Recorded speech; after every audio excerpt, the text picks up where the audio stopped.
Alors, bienvenue sur notre team call de cette semaine qui est exceptionnellement un mardi, selon les disponibilités de Karine qui donne des cours live. Donc, je pense que tes cours cette semaine, c'était le mercredi. Fait qu'on fait ça le mardi, puis c'est bien correct aussi pour moi, aucun problème. Ce soir, je voulais vous présenter un peu Karine, peut-être que vous la connaissez déjà ou que vous suivez sa page. Karine, elle est coach depuis 2 ans et demi. Elle est One Star Diamond. Elle est aussi Success Club 10 All-Star. Ça veut dire qu'elle a atteint le Success Club 10 durant... ça devrait être proche du Legend? Mais en fait, j'étais à 6 mois de mon Legend, ouais. OK, c'est ça. Tu as comme commencé plus tard à atteindre ton Success Club, c'est ça? Ouais. Okay. Ouais. Mais là, je vais tomber Success Club 5. À ce mois-ci, dans le fond, ça fait 24 mois consécutifs. Avec Legend, OK. Ouais, que je vais avec Legend Success Club 5. Puis dans 6 mois, Success Club 10 Legend, ouais. Vraiment hâte. C'est vraiment super. Puis je pense qu'on dit, je sais qu'il y a des nouvelles coachs ici sur l'appel. Je pense à Elisa qui est toute nouvelle aussi. Puis, puis c'est ça, le Success Club, ça peut paraître des fois anodin, puis on sait pas trop c'est quoi. Puis c'est vraiment important de l'atteindre, mais je pense qu'au final, ça veut dire beaucoup de choses. Puis c'est pas pour rien que tous les top coachs sont Success Club, All-Star, Legend et tout ça. C'est vraiment un signe de constance. Puis surtout de voir que là, je fais le parenthèse, mais ce petit objectif-là est important à chaque mois. Ça nous permet aussi de mettre des plus grands objectifs de l'avant quand on atteint toujours nos petits objectifs. Fait que je pense que c'est vraiment une base pour notre entreprise. Puis ce soir, ton sujet que tu veux nous parler, c'est, tu sais, en tant que travailleur autonome, on est notre pire et notre meilleur patron. Comment arriver à gérer ça, à gérer notre quotidien, nos tâches et surtout, comment faire ce qu'on doit faire pour faire progresser notre entreprise. C'est pas nécessairement ce que l'on veut faire parce que c'est deux choses très différentes. J'ai bien hâte de t'entendre à ce sujet-là. Fait que je te laisse la parole dès maintenant, ma belle Karine. Bien, merci beaucoup, Geneviève. Puis je vais faire une petite parenthèse par rapport à ton Success Club que tu parlais tantôt. Mm-hmm. Moi, j'ai vu ça dès le départ comme la croissance de mon entreprise. Donc, parce que notre entreprise est basée sur la quantité de personnes qu'on va aider. Donc, puis le Success Club est automatiquement relié à ça. Donc, si on n'atteint pas le Success Club, donc on n'aide pas de gens. Si on n'aide pas de gens, on ne bâtit pas notre entreprise. Si on ne bâtit pas notre entreprise, on ne veut pas l'agrandir, etc.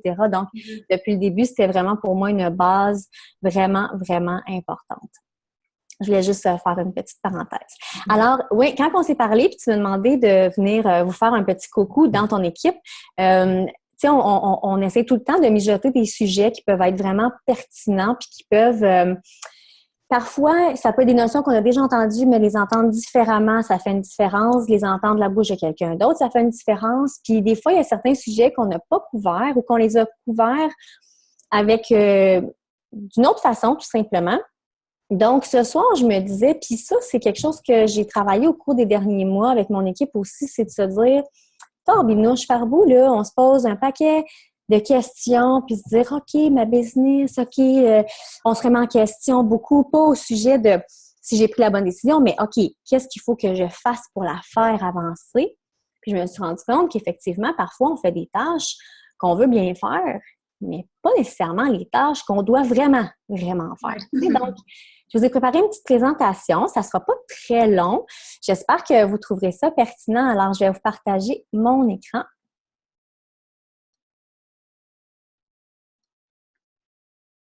Alors, j'ai trouvé une... ça ne sera pas bien long. OK. J'ai trouvé une petite citation ici que je trouvais vraiment intéressante. C'est être entrepreneur, c'est être plutôt qu'avoir, puis c'est faire plutôt que dire. Ça, c'est super important, puis vraiment important aussi de le comprendre, puis de s'arrêter régulièrement pour voir si on applique ça.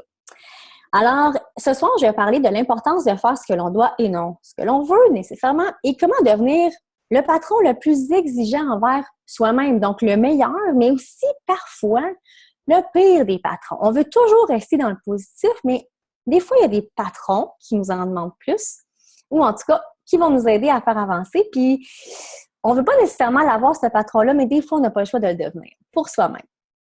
Alors, l'importance de faire ce que l'on doit et non ce que l'on veut, je vous ai préparé un petit texte ici, je prends une gorgée. Donc, pour réussir en affaires, ben oui, je crois fermement que nous devons effectuer des tâches en lien direct avec notre entreprise puis les faire le plus souvent possible. Est-ce que ces tâches sont toujours agréables? C'est sûr que non, mais elles sont essentielles. Puis malheureusement, trop souvent, on va se laisser berner par notre volonté au détriment de nos devoirs d'entreprise. Donc, tu sais, on veut bien des affaires ou, tu sais, on va faire des choses dans lesquelles on est le plus à l'aise ou qu'on va trouver plus facile. Puis, ça va vraiment détacher notre attention sur les choses qui sont vraiment essentielles. Par exemple, moi, je vais voir souvent des coachs, puis des coachs de mon équipe, puis je pense qu'il y en a un peu partout, peu importe, qui veulent atteindre leurs objectifs, mais quand il est le temps de se mettre en action afin d'accomplir les comportements vitaux ou toutes les autres tâches qui sont essentielles, bien, plusieurs d'entre eux ne sont pas rigoureux ou constants. Puis là, on va le répéter, on va le répéter. Tu sais, il n'y en a pas d'excuse quand on veut bâtir une entreprise. Puis quand on bâtit une entreprise Beachbody, moi, j'ai catégorisé vraiment mes coachs. Tu sais, on a les discount coachs, puis ça, c'est clair dans le fond, puis c'est clair aussi qu'est-ce qu'ils font comme cheminement, ces gens-là. Il y a les coachs que j'appelle tout simplement passionnés. Ces gens-là, c'est que ils veulent proposer tous les programmes, ils veulent démontrer à quel point ça fonctionne bien, ils veulent sincèrement aider les gens, ils sont profondément passionnés, mais ce ne sont pas nécessairement des leaders, ils auront des tâches qui seront déterminées un peu plus pour eux. Puis il y aura les coachs, entrepreneurs, leaders, passionnés qui, eux, qui comme moi, qui comme Geneviève et qui comme plusieurs d'entre vous, vous allez bâtir une entreprise. Puis bâtir une entreprise, c'est sérieux. Donc, pour moi, c'est super important. C'est comme quand on vient d'acheter whatever, là, une franchise de Tim Hortons, si tu investis, je ne sais pas le montant, là, je pitch un montant comme ça dans le ciel, 500 000 pour acheter ta franchise. Est-ce que je peux vous certifier que les gens qui vont mettre ces montants-là, ils vont faire les actions qu'ils n'ont pas le choix d'accomplir parce que les montants sont astronomiques. Ils savent à quel point c'est vital pour leur entreprise puis pour tout ce qui découle en arrière. Alors, souvent, on va prendre, quand on est une entreprise comme la nôtre, où est-ce qu'on a des grosses responsabilités, mais pas tant au niveau financier. On ne s'en rend pas toujours compte sur le moment, donc c'est pas toujours évident de rester connecté puis de rester constant et assidu. Il y en a qui vont prendre des actions qui vont les éloigner de leurs objectifs. Puis ou qui ne prendront pas d'action du tout dans le but de ne pas avoir à sortir de leur zone de confort. Moi, je vous garantis là, que quand on dépense 500 000 dans un Tim Hortons, là, la zone de confort, tu t'en sacs un peu. Là. Hein? Tu vas faire plein de choses, tu vas vraiment activer ta créativité, tu vas faire des heures, tu n'auras pas peur de t'impliquer parce que tu sais l'importance que cette business-là a dans ta vie. C'est la même chose pour nous. Puis lorsqu'on dirige une entreprise sérieuse, bien, il n'y en a pas d'excuses acceptables de ne pas faire ses devoirs ou les tâches qui sont responsables de la réussite de notre entreprise. Fait que ça, c'était comme un peu le début de la présentation. Ensuite, bien, c'est quoi être son meilleur patron? En fait, là, il faut vraiment qu'on ait une partie de nous, que moi je pense, qui va nous dicter ce que nous avons à faire. Puis cette personne-là, c'est notre patron. Moi, je crois beaucoup au patron leader, évidemment, qui va nous aider à à monter faire valoir nos capacités, puis vraiment à devenir meilleurs de jour en jour. Alors, on va veiller à se donner les meilleurs outils qui soient pour bâtir notre entreprise. Ça, c'est au quotidien. Donc, dans notre to-do list, on fait nos basics, puis après ça, on tente de s'offrir les meilleurs outils qui soient.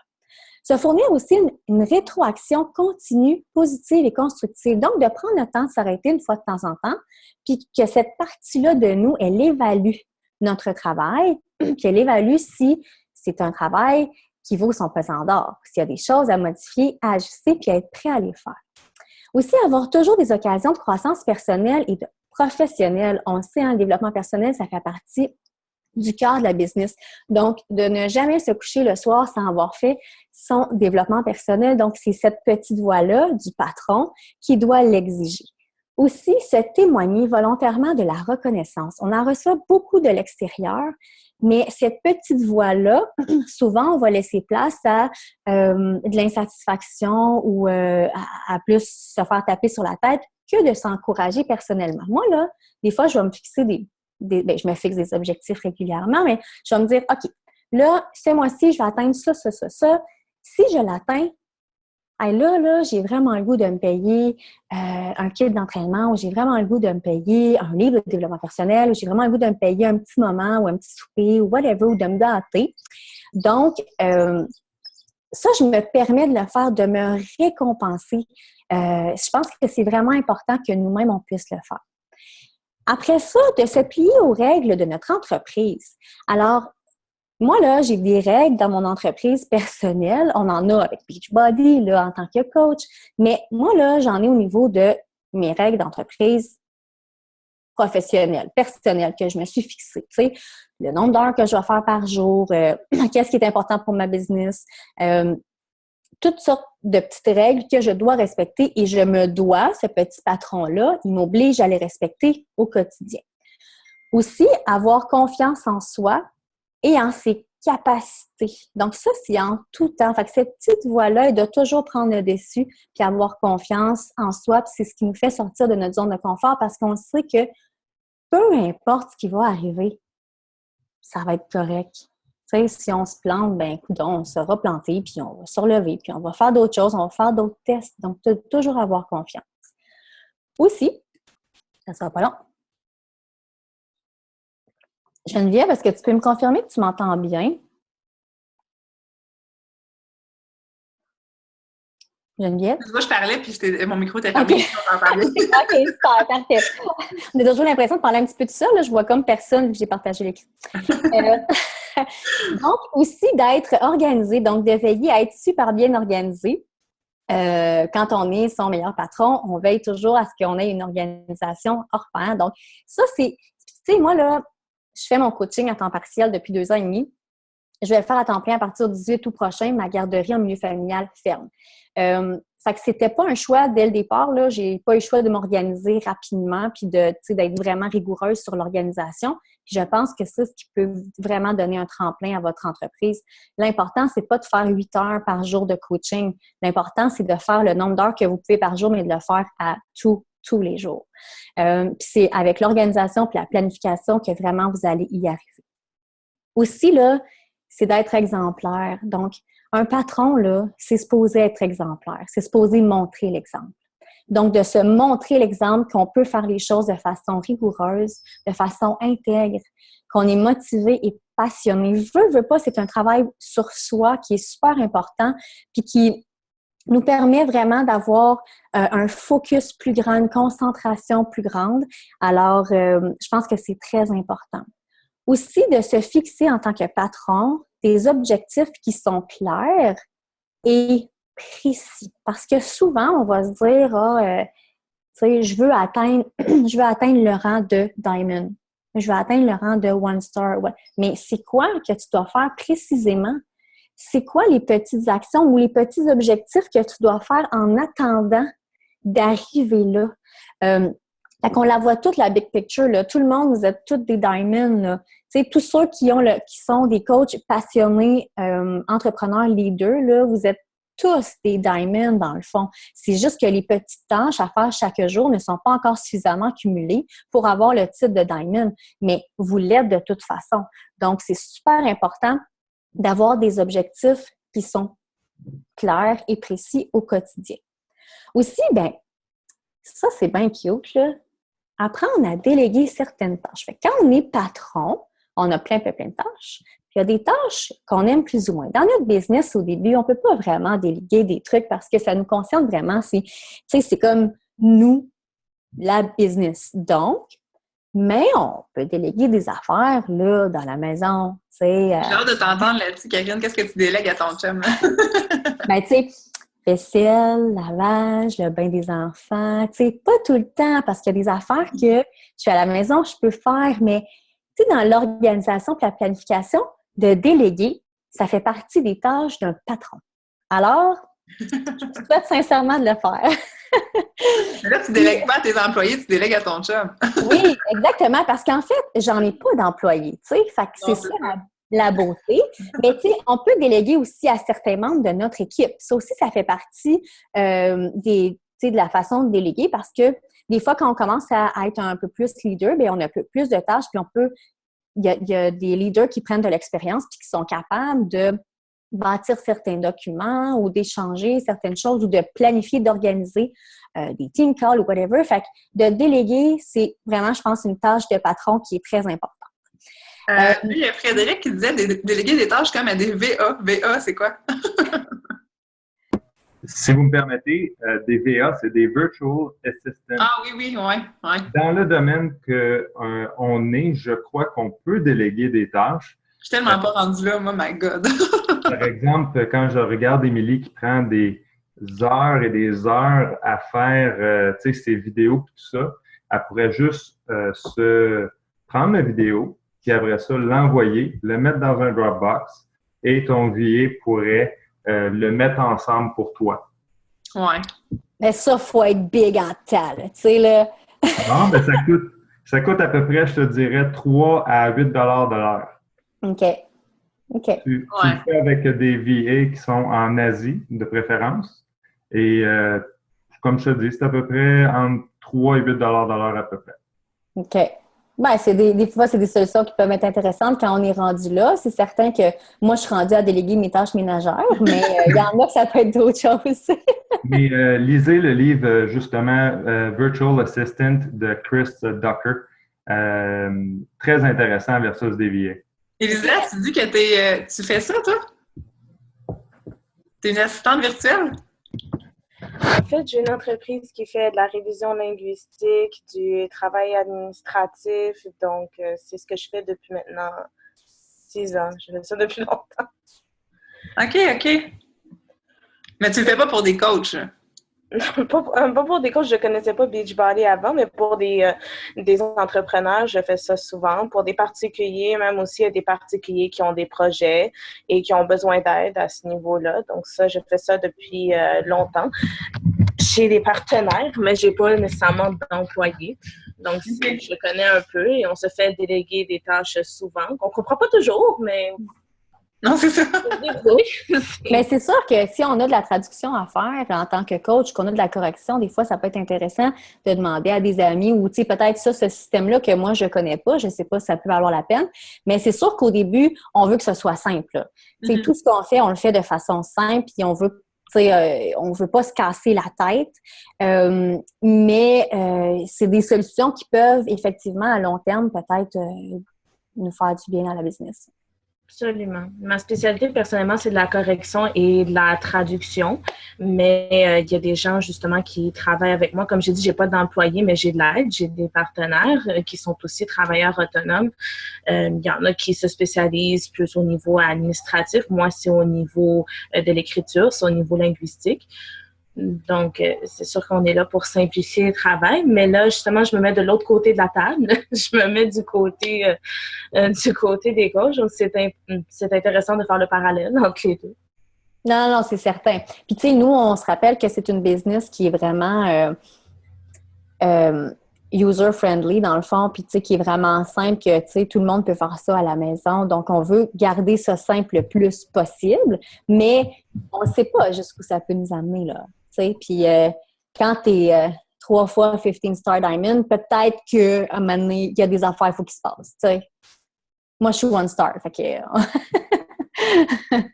fait que je vais continuer si vous me permettez. Donc aussi, ben, le dernier petit point, c'était d'être bienveillant envers soi-même tout en restant ferme aussi. D'en laisser aller aussi un peu, puis d'être content de ce qu'on fait, mais aussi la fermeté, c'est super important. Moi, il y a des choses que je ne fais jamais, que je n'irai jamais me coucher sans que je vais avoir fait, là, parce que c'est trop important pour ma business. Puis là, j'avais être son pire patron, puis là, j'hésitais un peu avant de dire pire parce qu'on ne tombe pas dans le négatif, puis moi, je crois beaucoup au leadership. Mais quand même, il y a des affaires qu'il y a des patrons qui vont faire, qui vont nous titiller, qu'on aimera moins, mais qui vont être hyper efficaces pour notre business. Comme exiger un nombre d'heures minimum par jour ou par semaine. Tu sais, si tu travailles pour une entreprise, OK, il va peut-être exiger 40 heures par semaine. Mais si tu travailles pour toi, tu juges combien d'heures par semaine que tu dois faire dans ta business? À peu près. Ça va varier après ça selon le travail puis selon le développement de ton entreprise. Mais de l'exiger. D'exiger aussi une rigueur à tous moment, puis de se ramener à cette rigueur-là aussi, à tout moment. Exiger une discipline. Dans le fond, le pire patron, là, il va être vraiment plus pointilleux sur ses exigences. Ça ne veut pas dire que ça va pas un bon leader. Il faudrait que je change probablement le titre. Mais une discipline de travail ardue. Tu sais, si on bâtit une business, on bâtit une business. C'est important de le comprendre. Puis tous les entrepreneurs à qui vous allez parler, si tu n'as pas de discipline dans ta business, ça va aller tout croche. Tu sais. Aussi, exiger une éthique de travail hors du commun, une honnêteté déconcertante envers soi-même. Tu sais, les autres, là, ils n'ont aucune idée de ce que vous faites dans la journée, finalement, à part vous-même. Puis c'est facile, c'est trop facile de se mentir. Puis j'utilise le mot mentir parce que c'est trop facile de se dire « Oh non, je n'ai pas le temps aujourd'hui de faire mes bicycles, j'ai juste 30 minutes parce que là, je cours partout, puis les enfants, puis il y a ci, puis il y a ça, puis je ne l'ai pas prévu, puis whatever. » Tu sais, non, là, ça ne marche pas, là. On assume. Si on s'est mal organisé, on s'est juste mal organisé. La prochaine fois, le lendemain, on va veiller ou le soir même de planifier, d'organiser sa journée comme il faut pour que ça n'arrive plus. Donc, de vraiment assumer ce qu'on fait ou les décisions qu'on prend ou les situations qui arrivent. Est-ce que ça ne veut pas dire qu'il y a des fois, il peut arriver des pépins? Ça, c'est sûr et certain. Mais dans ce temps-là, on sait très bien que c'est un pépin, on ne s'est pas menti, c'était pas prévu que ça arrive comme ça, puis c'est tout. Aussi, bien, exiger des normes élevées afin de se dépasser en tout temps. Donc, ça, un patron exigeant, il va l'exiger, là. Tu sais, il va exiger des ventes plus élevées si c'est une compagnie de concessionnaire de voitures, etc. Donc, ils vont vraiment exiger des normes très élevées. Aussi, bien là, ça revient un peu à l'honnêteté, là, mais ne jamais accepter ses propres excuses, là. Moi, j'ai banni ça depuis le début, là. Des excuses, là, ça rentre pas dans ma business, pantoute, là, tu sais. À moins que je sois alitée ou qu'un de mes enfants aussi là, le soit. Puis j'espère que je fais pas peur à personne là, dans la façon que je vais diriger mon entreprise. C'est juste que j'ai décidé de faire ça de cette façon-là. Puis je pense que ça peut amener des résultats. Puis j'en suis très heureuse parce que mes choix coïncident vraiment avec l'atteinte de mes objectifs. Puis après ça, ben être tranchant envers notre propre attitude, de se ramener aussi, tu sais, de ne jamais se laisser, tu sais, un patron super exigeant, là, il va pas laisser un employé négatif rentrer dans le bureau puis commencer à chialer sur whatever quoi. Il y a eu des problèmes de livraison, des problèmes de site. Non, ça marche pas, on perd notre temps carrément. Fait que d'être tranchant aussi de notre côté, là. Nous, on est le patron, fait qu'on ne commencera pas non plus à laisser nos pensées s'envenimer puis laisser nos problèmes ou ce qu'on a à gérer nous faire perdre notre temps. Puis là, j'avais un petit exemple ici pour vous. Pour terminer, je pense que tout le monde connaît la compagnie Apple et Steve Jobs. Puis ça, c'est un personnage, je dis ça, le personnage, parce que il m'impressionne énormément. Il m'a impressionné, en fait, là, mais il m'impressionne encore pour tout ce qu'il a fait. L'entreprise s'est bâtie autour de lui, là, de sa personnalité, de son inspiration. C'est aujourd'hui l'entreprise la plus observée, enviée, admirée et adorée du monde entier. Le bon et le mauvais Steve se fondaient pour ne former qu'une seule personnalité gigantesque et fascinante. Dans le fond, là, lui, c'était un tout. Puis tu sais, quand je suis allée chercher des trucs sur sa biographie, dans le fond, j'aimais beaucoup le bon et le mauvais, donc le bon et le pire patron, tu sais. Puis c'est un peu ça, c'est que il était tellement dans tout ce qu'il faisait qu'il a réussi à faire de cet univers-là une bombe. Qualifier Jobs d'obsédé du contrôle, c'est comme dire que la pluie mouille, là. C'est comme une évidence. Au moment de la conception du premier Mac, comme exemple, les ingénieurs voulaient y inclure des ports d'extension whatever, là, à partir desquels les gens auraient pu connecter des dispositifs leur permettant de configurer leur machine. Mais lui, il s'en est opposé. C'était sa machine, puis elle devait être ferme et parfaite. Fait que ça, c'est la même affaire pour notre business. Tu sais, là, j'aimais le mot fermeté, whatever, la phrase avant, là, les ports extensions, peu importe. peu importe ce que les experts auraient pu dire, si lui, dans sa perception, dans son expérience, dans sa vision, ça marchait pas, il le faisait pas, tout simplement. Peu importe ce qui allait arriver. Donc, d'avoir confiance en soi, puis de bâtir autour de soi quelque chose de solide, c'est super impressionnant, je trouve. Et aussi, Jobs était également obsédé par les entrailles de ses machines. Donc, par exemple, puis on veut pas qu'on devienne tous des fous là, à la Jobs là, pour faire nos entreprises, mais il rendait les ingénieurs littéralement fous en exigeant que l'intérieur des machines soit beau, belle, intérieur, en tout cas, whatever, en dépit du fait que les clients ne le verraient jamais, tu sais, d'aller dans le qualité-contrôle en fou. Ce code de perfection impénétrable, c'est quand même à la vision qu'avait Jobs pour son propre corps, tu sais. Notre entreprise, elle est aussi nous-mêmes. Nous-mêmes, on est notre entreprise, donc ça veut pas, ça représente un peu ce qu'on peut faire avec ça. Puis là, ça disait qu'il a toujours été extrêmement attentif à son alimentation, puis ses ennuis de santé n'ont fait qu'exacerber cette tendance. Il fait un temps où il racontait que son plat préféré consistait en carottes crues râpées sans le moindre assaisonnement. Je trouvais ça bien mignon parce que on parle pas d'alimentation pantoute, là, nous autres, les coachs. Mais tout ça pour dire que, oui, OK, je suis d'accord avec vous, là, il est excessif. C'est un être totalement excessif. Mais clairement, c'était un visionnaire. Puis il a su, grâce à sa passion, à son travail acharné, à son sens de la perfection, créer un empire vraiment extraordinaire. Tu sais, êtes-vous un freak ou une freak de la qualité-contrôle? Qualité de votre travail au quotidien, de votre service à la clientèle, la gestion de vos horaires, gestion des problèmes, votre planification, whatever. Moi, là, j'ai le goût de vous dire, sans virer fou, évidemment, mais on a toujours bien de business à runner. Soyons les Steve Jobs de notre propre entreprise. Soyons le meilleur et le pire patron que nous n'ayons jamais connu au nom de la réalisation de nos rêves les plus fous. Donc, c'est ce qui conclut un peu ma courte présentation. C'est pas très long. Mais voilà, je ne sais pas si ça a été pertinent, si vous avez des questions. Voilà. Merci, Karine. Je ne sais pas si tu nous vois présentement. Oui, là, je vois.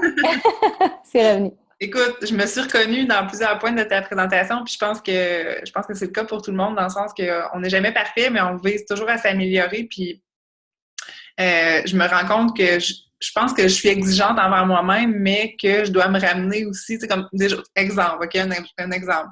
Aujourd'hui, il faisait super beau, j'avais goût de me baigner, mais tu sais, je me suis comme prélassée comme un 30-40 minutes de trop dans ma journée. Mais j'aurais pu passer la journée là aussi. Mais à un moment donné, c'est ça, pour que tu dises, OK, j'ai de la job à faire, ça ne me tente pas nécessairement de la faire ce soir, j'ai un team call, j'ai d'autres choses. Après le team call, ça ne me tente pas non plus d'être sur la route jusqu'à 11 heures. Faut que je retourne, tu sais. Puis il n'y a personne qui me reste de retourner à part moi-même. Puis c'est là que tu dis que finalement, tu n'es peut-être pas un patron si pire que ça, tu t'en permets un peu, mais pas trop. Puis je pense qu'avec le temps, ben c'est ça, on sait plus nos limites aussi avec tout ça. Puis je sais qu'il y en a qui travaillent à temps plein aussi, en plus de faire Beachbody, fait que ça demande encore plus ben, je dis encore plus, mais quand que je travaillais à temps plein, des fois, j'ai l'impression que j'étais plus assidue à mon horaire que présentement, fait que je sais pas c'est quoi qui est le mieux, mais reste que là, j'ai plus de latitude, puis justement, je dois encore plus me ramener à l'ordre par rapport à ça, puis ben, j'ai toujours été très, très exigeante envers moi-même, surtout dans quelque chose que j'aime. C'est encore pire. On dirait que je veux toujours aller au bout de tout, puis m'informer de tout, puis tu transmettre aussi. Un autre point que j'ai trouvé super le fun que tu as parlé, c'est d'être par rapport à notre attitude quand on a des problèmes, justement, par rapport aux livraisons, on est des leaders. Fait qu'il faut pas parler en négatif de ça puis embarquer dans ce cercle vicieux-là. Puis des fois, j'ai des conversations aussi avec, mettons, les leaders de mes équipes et tout ça, puis eux-mêmes, des fois, ils partent sur du négatif, puis il faut toujours renverser la vapeur de ça parce que si nous, on embarque là-dedans, ça finira jamais. Puis je pense que c'est important aussi de montrer l'exemple qu'il faut qu'ils fassent la même chose avec leur équipe également à ce niveau-là. Quand leur équipe parle en négatif, c'est important de ramener ça puis de se dire OK, c'est pas si dramatique que ça va s'arranger comme toutes les fois qu'il y a eu. On en a vécu en 2 ans, 2 ans et demi, des trucs là, par rapport aux livraisons, par rapport à n'importe quoi. Tout finit par s'arranger. Puis finalement, on finit par oublier ça, mais sur le moment, des fois, les gens ils paniquent, puis c'est notre attitude qui fait la différence aussi par rapport à tout ça. Je vais laisser du temps voir s'il y avait des questions. Je sais qu'on n'est pas beaucoup, fait que soyez pas gênés. S'il y a des questions, on est entre nous. C'est sûr que c'est un sujet que peut-être qu'il n'y a pas nécessairement de questions, c'est plus comme une prise de conscience aussi, je pense, par rapport à ça. Oui, puis tu sais, tantôt tu parlais justement du travail à temps plein versus, tu sais, la rigueur et tout ça. Effectivement, ça nous amène encore une rigueur encore plus importante quand on travaille à temps plein puis qu'on fait ça. Mais c'est à partir de ce moment-là qu'il faut commencer à l'avoir pour la maintenir tout le temps. Tu sais, c'est super important. Puis d'apprendre à se connaître là-dedans. Tu sais, c'est ça l'affaire aussi, c'est d'apprendre à se connaître, de savoir c'est quoi nos points faibles, c'est quoi nos points forts, puis de travailler beaucoup nos points faibles. Tu sais, si nous, on a tendance à, tu sais, justement, non, il fait beau aujourd'hui, tu sais, je vais passer, tu t'es passé, mettons, 40 minutes de plus, mais t'as pas passé la journée, tu t'es ramené. C'est ça. Tu sais, on le sait. C'est bien que je préfère faire mon travail, me permettre justement un petit peu de temps, puis d'en profiter parce que je veux en profiter, puis je veux pas être frustrée par rapport à mon travail non plus. Tu sais, des fois, si tout le monde se baigne, c'était pas mon choix nécessairement. On est tiraillés par rapport à ça, hein, parce que tu sais, notre why, c'est de profiter. Oui. D'être libre de notre horaire, puis tout ça. Puis dans l'autre sens, on peut pas nécessairement être libre tout le temps. Fait que c'est de faire le juste milieu aussi par rapport à... Je veux pas culpabiliser d'un côté ni de l'autre. C'est ça. C'est peut-être de s'entendre avec ton patron, tu sais. Oui, c'est ça. OK, là, c'est beau. Vas-y une heure, là. Va profiter l'après-midi une heure. Va-t'en sur de la piscine, relax. Puis après ça, reviens. Fais 2 heures avant le souper. Puis ça va être beau. Fait que, tu sais, de s'entendre avec soi-même, c'est un travail un peu psychologique, là, mais je pense que ça vaut la peine de le faire, ça, dans notre quotidien aussi. Quand on est patron, c'est comme ça. On autorise des choses, puis on n'autorise pas d'autres choses. Exactement. Je pense que Fred voulait ajouter quelque chose aussi. Tu parlais d'un livre... Virtual Freedom?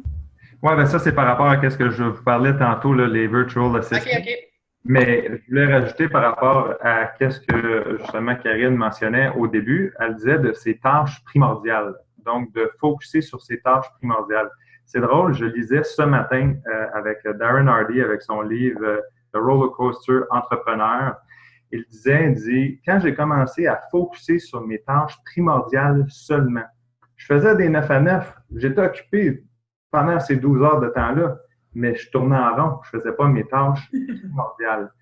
Il s'était timé. La première fois qu'il s'est timé sur ses tâches primordiales, donc qu'est-ce qui est important pour sa business, dans toute sa journée, dans un 9 à 9, il y a 20 minutes de tâches primordiales. Et on est d'accord que Darren Hardy, c'est le kingpin de productivité.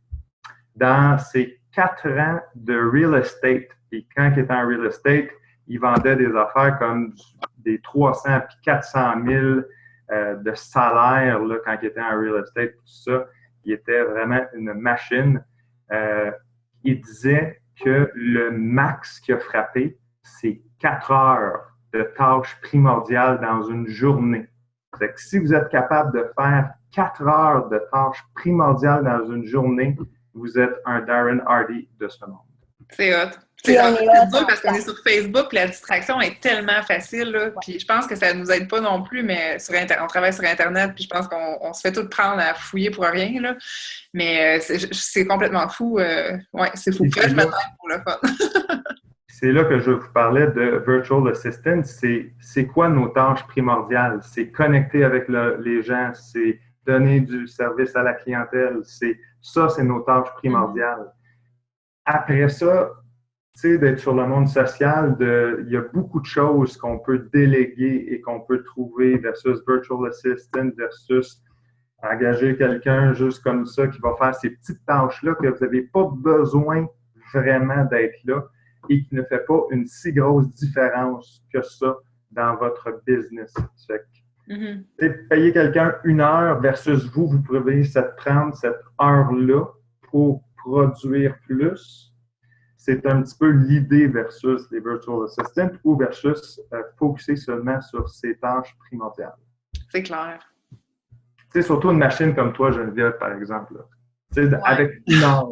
Tu sais, avec 1 heure, combien tu es capable de vendre de Challenge Pack, par exemple? L'affaire, c'est que j'aime faire les autres tâches. Tu sais, c'est ça qui arrive. Ah, ben là, c'est ça. On se fait tout prendre à ça. Là. Dire, c'est le fun. Oui, tu sais, je vais faire ça, je vais faire ça.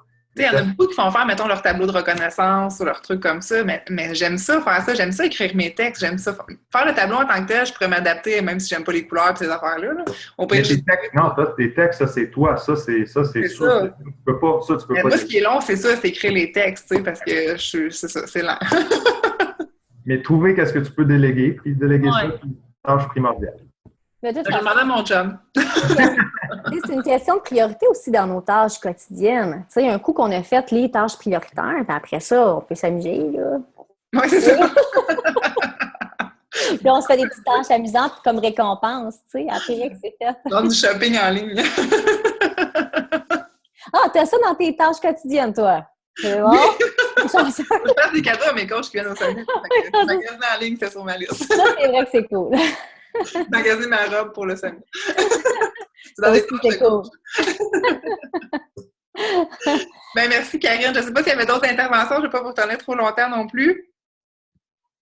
C'était vraiment intéressant.